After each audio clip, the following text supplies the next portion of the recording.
सोचिए, साल 2025 का अंत और कीमती धातुओं के बाजार में मतलब गोल्ड और सिल्वर मार्केट में एक ऐसी सुनामी आती है जो पूरी दुनिया को हिलाकर रख देती है। कीमतें तो जैसे आसमान छू रही थीं और सबके मन में बस एक ही सवाल था, भाई आखिर ये हो क्या रहा है। सबसे पहले सोने की कीमत 1,39,000 रुपये प्रति 10 ग्राम। जी हां, बिल्कुल सही सुना, 1,39,000 रुपये। ये कोई छोटा मोटा आंकड़ा नहीं था, ये एक रिकॉर्ड तोड़ नंबर था जिसने हर किसी का ध्यान अपनी तरफ खींच लिया। और देखिए, बात सिर्फ सोने पर ही आकर नहीं रुकी, चांदी भी पीछे नहीं थी। उसने तो अपना ही इतिहास रच दिया। 2,34,000 रुपये प्रति किलो। मतलब ये जो उछाल था ना, ये सच में अभूतपूर्व था, अनप्रेसिडेंटेड। तो असली सवाल यही उठता है कि इस फाइनेंशियल सुनामी को आखिर पैदा किसने किया? इन हैरान कर देने वाले नंबर्स के पीछे कौन सी ताकतें थीं? आइए मिलकर इसकी तह तक चलते हैं और समझते हैं पूरा मामला। तो सबसे पहली वजह को समझने के लिए हमें चांदी को एक नए नजरिए से देखना होगा।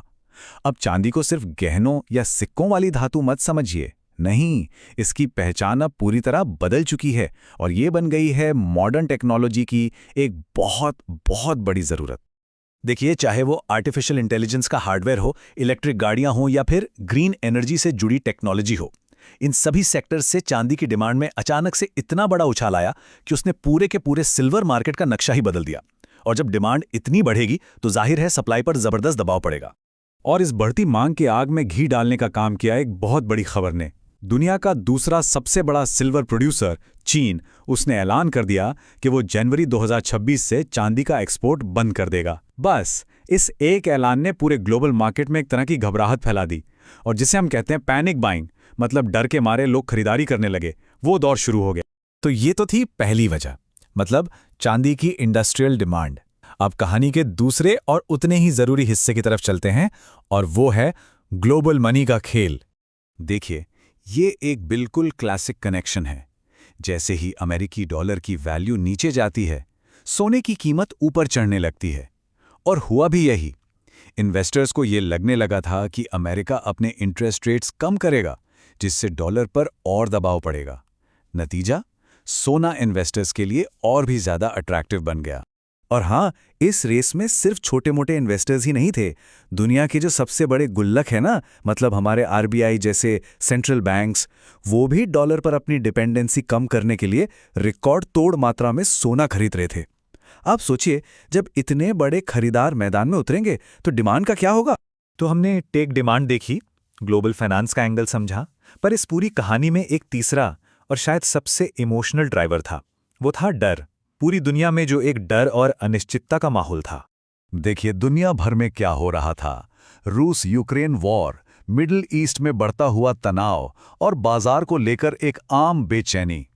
इन सब जियोपॉलिटिकल वजहों ने इन्वेस्टर्स को नर्वस कर दिया। और ऐसे में लोग क्या करते हैं, वो स्टॉक मार्केट जैसे ट्रेडिशनल बाजारों से अपना पैसा निकालने लगते हैं। और जब भी बाजार में डर फैलता है तो इन्वेस्टर्स एक सेफ हेवन यानी एक सुरक्षित पनाहगाह की तलाश करते हैं, एक ऐसी जगह जहां उनका पैसा महफूज रहे।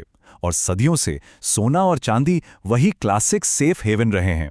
तो हुआ ये कि बाजार का डर सीधा सीधा इन कीमती धातुओं की बढ़ती कीमतों में तब्दील हो गया। तो अब तक हमने 3 अलग अलग फैक्टर्स को समझा, लेकिन अब कहानी के उस क्लाइमेक्स पर आते हैं जहां ये सारी ताकतें एक साथ आकर एक ऐसा परफेक्ट स्टॉर्म बनाती हैं जिसके नतीजे की शायद किसी ने कल्पना भी नहीं की थी। सोचिए, एक तरफ टेक्नोलॉजी से आई जबरदस्त डिमांड, दूसरी तरफ डॉलर के खिलाफ बदलती मॉनेटरी पॉलिसी और इन सब के ऊपर दुनिया भर में फैला हुआ डर।